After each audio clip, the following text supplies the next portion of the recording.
काही लोक तुम्ही बघितलंय मार्केटमध्ये परिस्थिती अशी आहे, जर 2 दगड फेकले ते कुत्र्यांना लागतो आणि 1 चहावाल्यांना लागतो, एवढे चहावाले आम्ही आलेलो. नमस्कार, मी Nilesh Jadhav, founder and CEO of graduate chat. या व्हिडिओच्या माध्यमातून तुम्हाला ग्रॅज्युएट चॅटचा प्रवास तर कळणारच आहे, पण मागच्या 4 वर्षांमध्ये मी ज्या गोष्टी चुकलो आणि त्याच्यातून जे शिकलो ते देखील तुम्हाला कळणार आहे. म्हणून हा व्हिडिओ शेवटपर्यंत बघा. मित्रांनो, मी एक छोट्याशा गावामधून बिलॉंग करतो, वाकडीमध्ये राहत होतो आणि माझे आई वडील एक शेतमजूर आहे. माझी आई 2017 साली दुसऱ्याच्या शेतामध्ये शेती मजुरी काम करायची आणि माझे वडील बांधकाम करायचे. म्हणजे माझ्या आईला जे रोजची हजेरी मिळायची ती होती 150 रुपये आणि वडिलांना मिळायची 350 रुपये. पण 2017ला माझ्या आयुष्यामध्ये एक असा इन्सिडेंट घडला, ज्या इन्सिडेंटमुळे मला निलेश पासून तर निलेश ग्रॅज्युएट चायवाला पर्यंत मजबूर केलं. तो इन्सिडेंट होता मित्रांनो, माझी आई आजारी पडलेली होती आणि मला वाटत होतं की तिला दवाखान्यात घेऊन जावं. आणि त्यावेळेस दवाखान्यात नेण्यासाठी व्हिजिटिंग फी फक्त 80 रुपये होती, ती देखील माझ्याकडे नव्हती. आणि त्यावेळेस डिसिजन घेतला मित्रांनो की आपल्याला आता एवढा चांगला पैसा कमवायचा ना, आपले सगळे स्वप्न तर पूर्ण करायचेच, पण खूप साऱ्या लोकांचा हा प्रॉब्लेम सॉल्व्ह करायचा. म्हणून 2017 साली सुरू झालेला हा माझ्या डोक्यामध्ये विचार, माझं ग्रॅज्युएशन जस्ट कंप्लीट झालेलं होतं, पण मित्रांनो मला काहीतरी वेगळं करायचं होतं. आणि मग मी बघितलं की यार आपल्याकडे 80 रुपये नाही तर आयुष्यामध्ये आपण करतो काय. मग डिसिजन घेतलं की आता पैसे कमवायचे आणि मग एक गोष्टी मित्रांनो ट्राय करायला सुरुवात केली आणि बऱ्याचशा अडचणी येणार होत्या, पण माझं व्हाय क्लिअर होतं. म्हणजे मला या व्हिडिओच्या माध्यमातून तुम्हाला तेच सांगायचं आहे की तुमचं व्हाय क्लिअर ठेवा. जर तुमचं व्हाय क्लिअर नसेल ना, तुम्ही आयुष्यामध्ये कुठंच पोहोचू शकत नाही. म्हणून तुम्हाला जर तुमच्या आयुष्यामध्ये खूप मोठ्या लेवलला जायचंय, जसं की लोक मला म्हणतात की निलेश मागच्या 1 वर्षामध्ये तू 150 फ्रँचायझी पर्यंत कसा पोहोचला, त्याचं एकमेव कारण आहे मित्रांनो, आमचं व्हाय क्लिअर आहे. का करायचंय, का गाडी घ्यायची, का बंगला घ्यायचाय, का पैसे कमवायचे, का रोजगार निर्मिती करायचे, का लोकांना चांगलं खाऊ घालायचे, हे सगळं ठरलेलं आहे. आणि व्हाय ज्याचं क्लिअर आहे ना, तो आयुष्यामध्ये सक्सेस झालाय. त्यामुळे माझं व्हाय त्यावेळेस क्लिअर झालं. मी माझ्या डायरीमध्ये लिहिलं की आज आपल्या आईला दवाखान्यात नेण्यासाठी 80 रुपये नाही, पण आपण एक दिवस असा आणणार की आपल्याकडं आपण कित्येक जणांच्या दवाखान्यासाठी मदत करू शकतो. हा दिवस आणण्याचं मी डिसिजन घेतलं, काम करण्याचं ठरवलं आणि मी मित्रांना सांगितलं की यार पैसा कमवायलाच पाहिजे. तर त्याच पिरियडमध्ये मला एक माझा मित्र MLM चा प्लॅन माझ्याकडे घेऊन आला. आणि प्रत्येक मिडल क्लासच्या आयुष्यामध्ये हा प्रॉब्लेम येतोच, पण मला MLM चा प्लॅन ज्यावेळेस आला त्यावेळेस माझा मित्र मला सांगत होता की निलेश तुझं खूप मोठं नाव होईल, तू पण खूप मोठा माणूस होशील. मी म्हटलं मोठा माणूस ते नंतर राहून दे, आधी मला पैसे कसे कमवायचे ते सांग. मग त्यांनी मला एकदम छान प्लॅनिंग करून दिलं की निलेश 1 वर्षामध्ये तू 1 करोड कमवू शकतो. आणि मी पण इतकं मोटिवेट झालो, त्यांनी समजून इतकं छान सांगितलं होतं आणि मी पण इतकं ठरवलं की आता पैसा कमावणार. पण आपण आपलं हे चुकतं, ज्यावेळेस आपण आपले स्वप्न मोठे असतात, आपण काम करायला सुरुवात करतो आणि आपण कमी दिवसामध्ये खूप जास्त मिळवण्याचा विचार करतो. म्हणजे 1 वर्षामध्ये 1 करोड हे पॉसिबलच नाहीये. त्यामुळं मला सगळ्या मुलांना, माझ्या मित्रांना पण तेच सांगायचं की 1 वर्षात 1 करोड कमवणं अजिबात सोपं नाहीये आणि ते पॉसिबलच नाहीये. म्हणजे तुम्ही त्याचा विचार करू नका. पण त्यांनी मला सांगितलं MLMच्या माध्यमातून मी अजिबात पैसा कमवू शकलो नाही, पण MLMच्या माध्यमातून माझे स्वप्न खूप वाढून गेले होते. कारण 1 वर्षामध्ये 1 करोड कमवण्याचा डिसिजन मी त्यावेळेस घेतलेला होता. काम करायला सुरुवात केली, काम करत होतो आणि अशा माध्यमातून काम सुरू झालं, पण पैसा मिळत नव्हता. मग थांबवलं की आता कुठेतरी थांबलं पाहिजे आणि मी MLMच्या प्लॅन मधून थांबलो आणि मी माझे स्वतःचे क्लासेस सुरू केले. क्लासेस सुरू केले का केले त्याचं कारण एकमेव होतं, कारण माझं सिंपल एज्युकेशन झालं होतं BSc. आता BSc नंतर मी एखाद्या ठिकाणी जर गेलो, माझं सिंपल एक अजून टार्गेट होतं की मला जॉब करायचा. जर जॉब करायचं तर मला MR व्हायचं होतं. MR म्हणजे मेडिकल रिप्रेझेंटेटिव्ह. याचं कारण एकच होतं की बऱ्याच डॉक्टरांना भेटता येईल. आणि त्या व्ह्यूनी मी माझा रिझ्यूम वगैरे सगळीकडे पाठवला, पण कुठल्याच कंपनीने मला ऍक्सेप्ट केलं नाही. मग मी ठरवलं की असं आपण काहीतरी करू की मग आता जर आपल्याला बिझनेस करायचा आहे तर बिझनेस करण्यासाठी बिझनेस सर्च करायला सुरुवात केली आणि मार्केटमध्ये बघत होतो की बिझनेस करण्यासाठी पैसे लागतात आणि खरंच लागतात. पण आता मला कळालं की बिझनेस करण्यासाठी पैसे नाही लागत, बिझनेस करण्यासाठी तुमची तयारी लागते आणि ज्याची तयारी स्ट्रॉंग असते ना मित्रांनो, तो बिझनेस करू शकतो. आणि मग मी बिझनेस करण्याचा डिसिजन घेतला. तर कोणता करणार, करायचा कसा, काय, तो नंतरचा भाग होता. बट सगळ्यात महत्त्वाचं म्हणजे पैसे लागतात हे ऐकलेलं होतं. पण मग मी असा एक सर्च केलं की आपण असं काहीतरी करू. मग मी माझं स्वतःचं पोटेन्शियल बघितलं.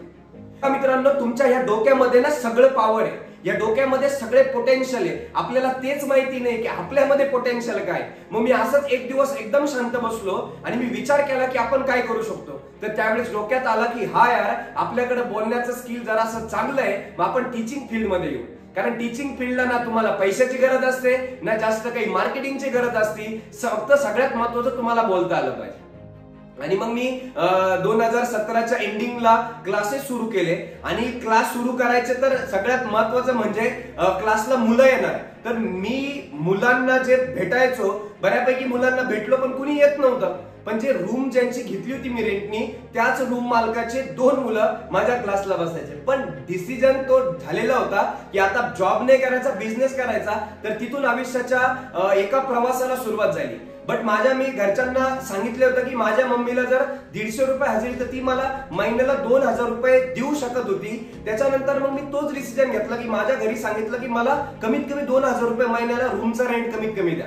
बाकी मी पैसा कमवल तो भाग दुय्यम आहे. मग मी त्याच्यापासून सुरुवात केली. मग नंतर माझ्या आयुष्याला सुरुवात झाली. 2018 मध्ये चांगले क्लासेस सुरू झाले. त्याच्यानंतर मुलं देखील चांगले आले, चांगला पैसा पण यायला लागला. पण ज्यावेळेस आपल्याकडे पैसा येतो त्यावेळेस आपल्याला बऱ्याचशा गोष्टी सुचतात. पण त्यावेळेस मी परत एकदा डिसिजन घेतला की अरे निलेश, तुला यार मोठा बिझनेस करायचा आहे. तुझं पोटेन्शियल हे नाहीये की तू एका राहत्यासारख्या ठिकाणी थांबू शकतो. म्हणून मित्रांनो, मी अजून एक बिझनेस करण्याचा डिसिजन घेतला, कारण थोडेसे पैसे देखील होते.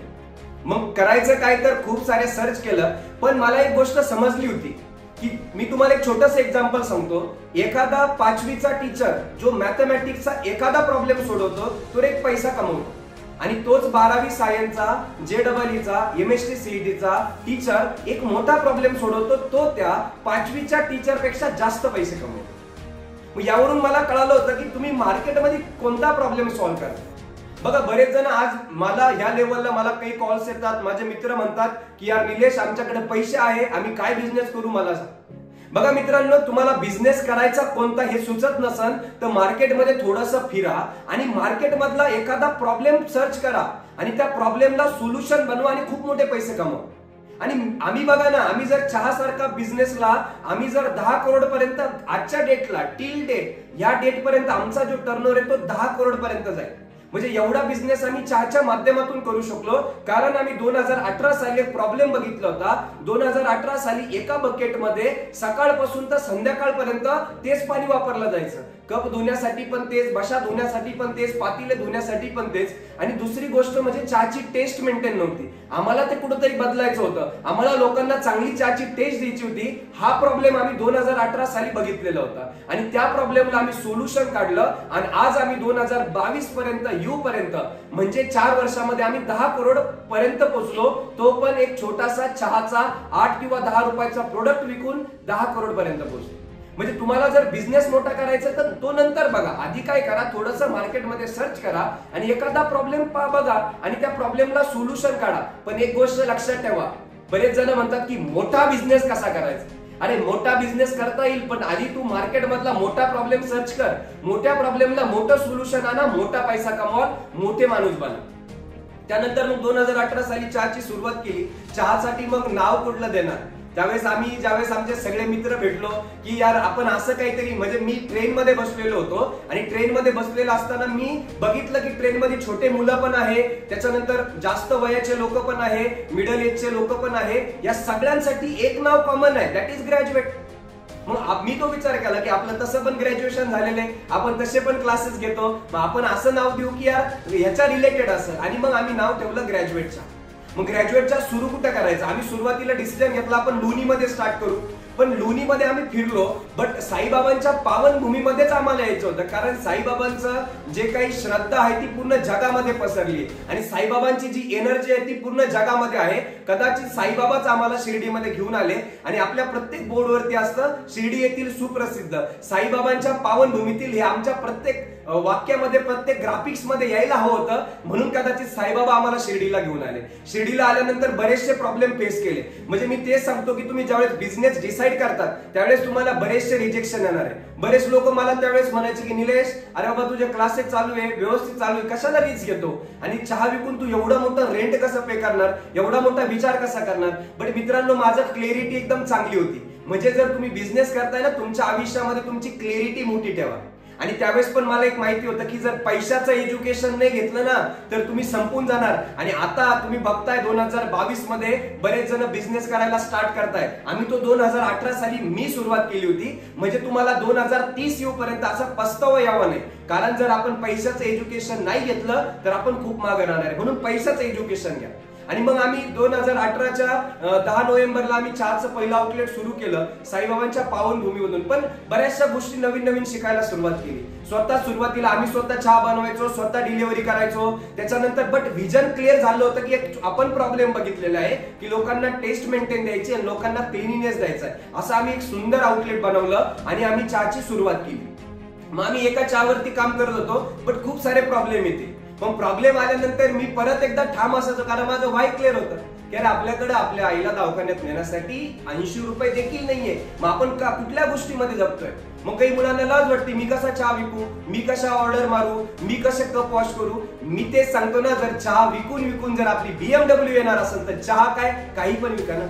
त्याच्यामुळे मग आम्ही तो डिसिजन घेतलेला. आमच्या टीमला मोटिवेट करत होतो मी आणि असं चालू झालं. एकदम सुरळीत गाडी चालू झालेली होती. सगळे स्वप्न कंप्लीट होणार हे दिसायला लागलं होतं. कारण चहाच्या माध्यमातून 20,000पर्यंत आम्ही सेल नेला होता. ते पण आमचा चहा 7 रुपयाला होता. 7 रुपयाचा चहा विकून विकून एका दिवसाला 20,000 ही गोष्ट आमच्यासाठी देखील मोठी होती. पण मित्रांनो, मी तेच सांगितलं ना की जर तुम्ही एखादा प्रॉब्लेम बघितलाय आणि त्याच्यावरती सोल्युशन काढताय तर तुम्ही नक्कीच मोठे होणार. आता काही लोक तुम्ही बघितलंय मार्केटमध्ये परिस्थिती अशी आहे, जर 2 दगड फेकले ते कुत्र्यांना लागतो आणि एक चहावाल्यांना लागतो. एवढे चहावाले आम्ही आलेलो. पण आम्ही जे आलेलो ते वेगळं आलेलो. आम्हाला प्रॉब्लेम सॉल्व्ह करायचं त्याच्यासाठी आलेलो.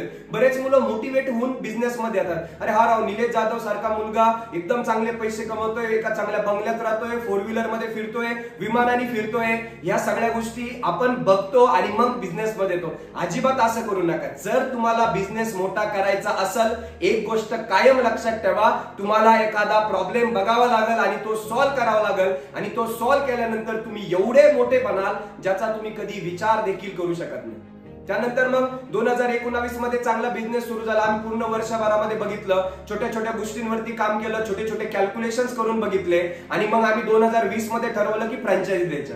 पण जसं की 2020 झालं त्यावेळेस मी एक लोन काढलं. बऱ्याच एंटरप्रेनरच्या आयुष्यात ही फेज येते, आपल्याला आपला बिझनेस एक चांगला चालू होतो, आपण खूप मोठं लोन उचलतो. मित्रांनो, लोन उचलण्याच्या अगोदर तुम्ही त्या लोनचं फेड कशी करणार याचं प्लॅनिंग ठेवा. आम्ही देखील ते प्लॅनिंग केलं नसल्यामुळे आम्ही 10 लाख रुपये कर्ज काढलं आणि मार्केटमध्ये पूर्णपणे सगळं इन्व्हेस्ट करून दिलं. पण झालं काय की 2020 मध्ये कोविड सारखी सिच्युएशन आली. बरं, अशा सिच्युएशन मध्ये ती आमच्या हातातली नव्हती, ती ऍक्ट ऑफ गॉड होती आणि आम्ही देखील काही करू शकत नव्हते. बट बॅकअप प्लॅन नसल्यामुळे आम्ही देखील फसलो होतो. म्हणजे 2020ला आम्ही लोन मार्केटमध्ये इन्व्हेस्ट केला आणि पूर्णपणे ठप्प झालेलो होतो. त्याच्यानंतर त्यावेळेस आपण काय करतो की आपल्याला फक्त पैशाची गरज असते, मग आपण हा विचार करत नाही रेट ऑफ इंटरेस्ट किती आहे. त्याच्यानंतर मी तर इव्हन एक बजाजचं देखील एक लोन उचललं, कारण त्याच्यामुळे माझा प्रॉब्लेम सॉल्व्ह होणार होता हे मला दिसत होतं. मी तो रेट ऑफ इंटरेस्ट नंतर पे करताना बघितला, बापरे किती रेट ऑफ इंटरेस्ट गेला.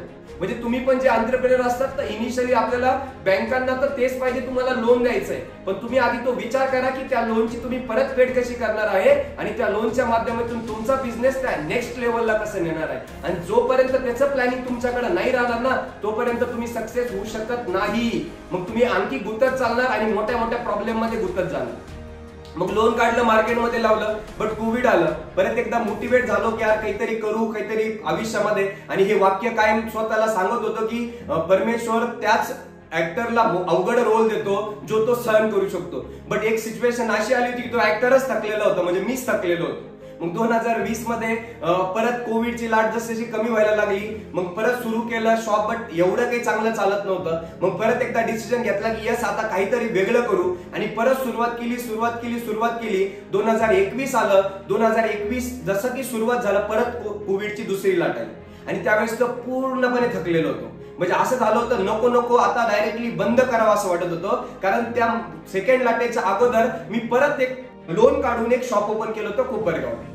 आणि कोपरगावला शॉप टाकल्यानंतर बऱ्याचशा ते विजन तेच होतं की जे मागं बघितलं होतं की यार हा प्रॉब्लेम सॉल्व्ह करायचा आहे, त्याच्यामुळे कोपरगावला शॉप सुरू केलं. बट प्रॉब्लेम इतके आले की 12 दिवसात शॉप बंद करावं लागलं कारण कोविडची लाट आली. मग या सिच्युएशन मध्ये परत एकदा थकलो, परत घरी बसलो, परत स्वतःला बाउन्स बॅक करण्याचा डिसिजन घेतला. बट ती एनर्जी आतून येत नव्हती. मित्रांनो, मी तेच सांगतो, ज्यावेळेस तुमचं व्हाय ठरतं ना, त्यावेळेस किती पण प्रॉब्लेम येऊ द्या, किती पण अडचणी येऊ द्या, किती पण संकट येऊ द्या, किती पण रिजेक्शन येऊ द्या, किती पण लोक क्रिटिसाइज करून द्या, तुम्ही तुमच्या स्वतःला सेल्फ मोटिवेट ठेवतात. आणि जर तुम्हाला सेल्फ मोटिवेट राहायचं असेल तर तुमचं व्हाय आजच क्लिअर करा, आजच क्लिअर करा. जर तुम्ही ते क्लिअर नाही ठेवलं ना, क्लॅरिटी नसली ना, तर तुम्ही तुमच्या आयुष्यामध्ये सक्सेस होऊ शकणार नाही. आणि जरी झाले तर ते लकीली असाल आणि त्याचा जो इम्पॅक्ट राहील तो खूप जास्त काळ नाही राहील. मग मी कोपरगावचं शॉप बंद झालं, परत एकदा डिप्रेशन. मग असं ठरवलं की आता आपला बिझनेस बाजूला राहून द्या. क्लासेस तर सुरू होते, अभ्यास चांगला झालेला होता. आपण एखाद्या काहीतरी गव्हर्नमेंटच्या एक्झाम, भले का पोलीस जरी झालो, आपल्याला थोडंसं सेटल होऊ, जे काही लोन आहे ते क्लिअर करू, या डिसिजननी परत अभ्यास सुरू केला होता. पण मित्रांनो, जे म्हणता ना की आपलं जे व्हाय आहे ते आपल्याला बसून देत नाही. आणि परत 2021 ची लाट आहे ती कमी झाली. मी एक नवीन ब्रँड आणला, ग्रॅज्युएट गुळाचा चहा आणि लस्सी. गुळाचा चहा आणताना बऱ्याचशा प्रॉब्लेम आला, कारण गुळाचा चहा फुटायचा. बट विजन क्लिअर होतं की करायचं आहे. आणि मग आम्ही गुळाच्या चहावर खूप सारी प्रॅक्टिस सुरू केली. आम्ही एक पहिली शाखा राहत्यामध्ये सुरू केली. तिथून आम्ही एकदम चांगल्या प्रकारे सुरू करत करत करत करत लोकांना विश्वास देत, काही लोकांचे रिझल्ट बनवत आम्ही ग्रॅज्युएट चहाच्या आज 2022 संपेपर्यंत 150 पेक्षा जास्त शाखा आणल्या. म्हणजे आता ज्यावेळेस सुरुवात केली होती त्यावेळेस इंडियाचा कधी विचार केलेला नव्हता. बट आज ग्रॅज्युएट चहाच्या माध्यमातून महाराष्ट्रात तर शाखा आहेच, पण महाराष्ट्राच्या बाहेर गुजरातमध्ये देखील शाखा आहे, त्याच्यानंतर राजस्थानमध्ये देखील शाखा आहे, कर्नाटकमध्ये देखील शाखा आहे आणि दिल्लीमध्ये देखील आमचं काम चालू आहे. म्हणजे आपण एवढ्या सगळ्या ठिकाणी पोहोचू शकतो हे केवळ मित्रांनो विजननी होऊ शकतं. आणि कसं करायचं हे तुम्हाला सांगण्याची गरज कधीच पडणार नाही, ज्यावेळेस तुमचं व्हाय क्लिअर असेल आणि तुमचा ऍटिट्यूड मोठा असेल. आणि ज्यावेळेस तुम्ही सुरुवात करताना त्यावेळेस तुम्हाला तुमची टीम फार महत्वाची असते. तर काही लोक मला म्हणतात की यार पार्टनरशिप मध्ये धंदा करायला पाहिजे का नाही करायला पाहिजे. पार्टनरशिप मध्ये धंदा नक्कीच करा, पण तुम्ही ज्यांना पार्टनर करता अगोदर त्यांच्याशी सगळ्या गोष्टी क्लॅरिटीने बोलून बघा. कारण काय होतं, आपण पार्टनरशिप मध्ये बऱ्याच जणांना घेतो त्यावेळेस त्यांना काहीच कळत नसतं, पण ज्यावेळेस त्यांना थोडंसं कळायला लागतं ते आपल्या डोक्यावरती बसतात. डोक्यावर बसले हरकत नाही, पण प्रॉब्लेम असा होतो की तो बिझनेस कोलॅप्स होतो आणि मग तुम्हाला नव्याने सुरुवात करावी लागते. म्हणून पार्टनरशिपचा विचार करताना फर्स्टली तर विचार करूच नका, पहिल्यांदा प्रॉब्लेम बघा, त्या प्रॉब्लेमला सोल्युशन काढण्यासाठी इन्व्हेस्टरकडे जा, तुम्हाला ऑटोमॅटिकली इन्व्हेस्टमेंट भेटेल आणि त्यानंतर मग डिसिजन घ्या. तरी पण तुम्हाला को फाउंडरची गरज पडते का, त्याच्यानंतर काम करायला मदतीची गरज हवी आहे का, जर असं असेल तर नक्की घ्या, नाहीतर अजिबात घेऊ नका.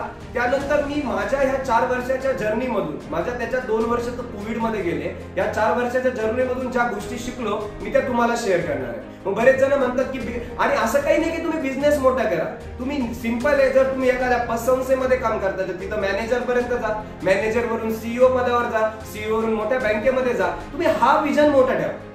म्हणजे बऱ्याच जणांना वाटतं की आम्ही सांगतो बिझनेस करा, नाही, पण नक्की 2030 मध्ये म्हणजे आजची परिस्थिती सिंपल अशी आहे की जर तुमच्याकडे गव्हर्नमेंट जॉब नसेल, जर तुमच्याकडे जॉब दुसऱ्या एखाद्या प्रायव्हेट कंपनीतला नसेल तर तुमचं लग्न होत नाही. पण 2030 पर्यंत थांबा मित्रांनो, अशी सिच्युएशन येणार आहे, मुलगी देताना विचारणार आहे तुमच्या घरामध्ये एखादा तरी बिझनेस आहे का. ही सिच्युएशन येणार आहे, हे दिवस येणार आहे आणि यासाठी मित्रांनो काम करत राहा, रिझल्ट मोठा आहे. बरेच जण म्हणतात की नाही राव, मी काय करतो, एखादा जॉब करतो, लग्न करतो आणि मग बिझनेस मध्ये येतो. जर तुम्ही लग्न करण्यासाठी जर नोकरी करत असाल तर बिझनेस मध्ये मोठ्या मोठ्या आव्हानांना कसं सामोरं जाणार आहे. म्हणून अजिबात तो विजन नका ठेवू. बिझनेस म्हणजे काही नाही, बिझनेस मध्ये तुम्ही एखादा प्रॉब्लेम बघणे, त्याला सोल्युशन काढणे आणि त्याला प्रॉब्लेमला, त्या सोल्युशनला मोठ्या लेवलला प्रमोट करणं, दॅट इज कॉल्ड बिझनेस. आणि तरच बिझनेस होणार. मग माझ्या ज्या लर्निंग्स होत्या त्यातली पहिली लर्निंग अशी होती, तुमचं व्हाय क्लिअर पाहिजे. जोपर्यंत तुमचं व्हाय क्लिअर नसेल, माझं व्हाय क्लिअर होतं की यार आपल्या घरात पैशाचा प्रॉब्लेम आहे तो सॉल्व्ह करायचा, आपले आई वडील मजुरीने कामाला जातात ते बंद करायचं, आपल्या माध्यमातून जे मित्र आहेत त्यांचे स्वप्न कंप्लीट करायचे, आपले स्वप्न कंप्लीट करायचे. मग मी हे ठरवलेलं होतं, त्याच्यामुळे मी करू शकलो. दुसरी गोष्ट अशी आहे की ज्यावेळेस तुमचं व्हाय क्लिअर होतं त्यावेळेस तुमचा ऍटिट्यूड मोठा पाहिजे. ऍटिट्यूड छोटा ठेवूच नका.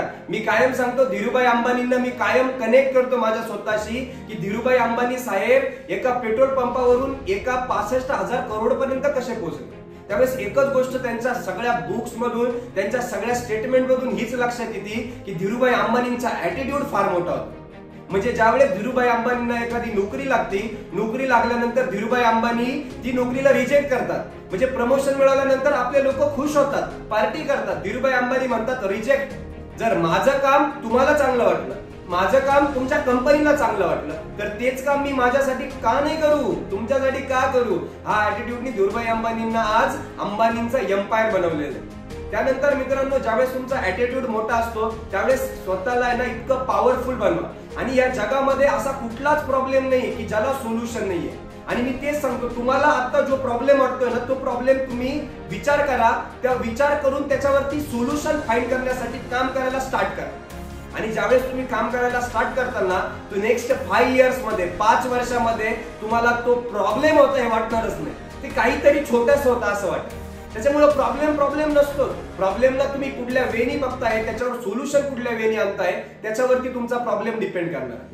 त्यानंतर मित्रांनो, एकदम प्रामाणिक राहा. जर तुम्हाला तुमच्या आयुष्यामध्ये खूप चांगला सक्सेस बनायचंय ना, तर एकदम प्रामाणिक राहा. जर तुम्हाला आज 500 रुपये रोज मिळतोय ना, त्या 500 रुपयामध्ये तुम्ही कसं 1000, 2000, 5000चं काम करताल, इतकं प्रामाणिक राहा. ती कंपनी किंवा तो बिझनेस तुम्हाला कधी मोठ्या लेवलला घेऊन जाईल ते सांगता येणार नाही. म्हणून तुम्हाला कळणार देखील नाही की मी कसा इथपर्यंत आलो. म्हणून एकदम प्रामाणिक राहा. आणि जो मनुष्य प्रामाणिक आहे यार, त्याला कधीच अडचण येत नाही. ना पैशाची येते, ना कन्सेप्टची येते, ना आयडियाची येते, ना लोकांची येते, ना समाजाची येते. फक्त प्रामाणिक राहा. आणि मी तर कायम तेच सांगतो की यार, लबाडीने जिंकण्यापेक्षा तत्वाने हरलेलं कधीही चांगलं आहे. त्यामुळं तुम्ही तत्वाने जिंका, तुमचे प्रिन्सिपल्स बनवा आणि तुमचं इथिक्स कधीच गमावू नका. म्हणजे तुम्ही एखादं काम करताय, मधीच एखादी अपॉर्च्युनिटी आली, हिला सोडून देतात, तिच्यात काम करत, असं कधी करू नका.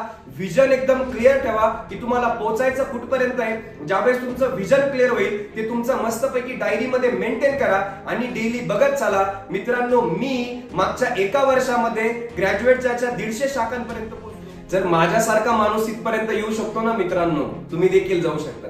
आणि ज्यावेळेस ग्रॅज्युएट चहाचा तुम्ही चहा पिता ना, त्या चहावरती ग्रॅज्युएट, कपावरती ग्रॅज्युएट की चाय असतं. आम्ही इन्स्पिरेशन पण देतो. म्हणजे ज्यावेळेस बघताना की हा कपावरती ग्रॅज्युएट की चाय, फाउंडर निलेश जाधव, 2017, घरी पैशाचा प्रॉब्लेम, हे सगळं बघताना त्यावेळेस प्रत्येकाच्या डोक्यामध्ये तेच येतं, प्रत्येक लोकांच्या डोक्यामध्ये तेच येतं की निलेश जाधव सारखा माणूस ग्रॅज्युएट चहाला एवढ्या मोठ्या लेवलला घेऊन जाऊ शकतो, तर कुणी काही करू शकतो. ही पॉझिटिव्ह एनर्जी आम्ही आमच्या बिझनेस म्हणून देतो. म्हणजे तुम्ही देखील समाजासाठी काहीतरी लागतात, काहीतरी पॉझिटिव्हनेस तुमच्या माध्यमातून पण मिळाला पाहिजे, हे विजन ठेवा मित्रांनो. तुम्ही आयुष्यामध्ये कधीही मागे राहणार नाही. आणि बिझनेसवाला ऋषी यांच्या माध्यमातून हा व्हिडिओ तुमच्यापर्यंत आला, तर या चॅनलचे देखील आभार आणि ऋषिकेश यांचे देखील आभार. धन्यवाद.